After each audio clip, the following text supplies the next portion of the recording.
Ladies and gentlemen, Mr. Cropper here. Let's talk about lifeboat ethics.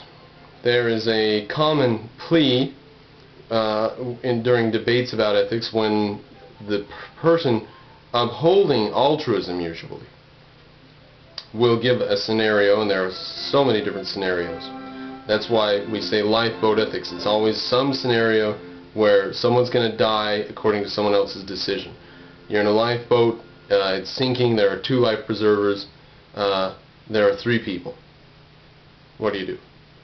Or you're on a train going down a track, and if you do nothing, the train will kill everyone on board your carriage. If you flip a switch, the train will go onto a side track and kill a guy who's laying there on the track, bound and gagged. So you can either kill all 5 of you or the guy on the track. What do you do? Mankind does not live in a hospital, and he doesn't live in a lifeboat, and he doesn't live in a burning building, and he doesn't live on a train that's about to wreck.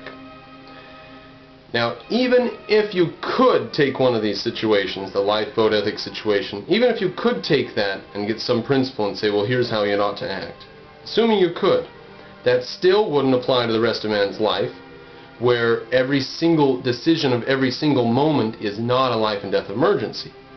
There are lots of different goals and values to move for in life, happiness being chief among them.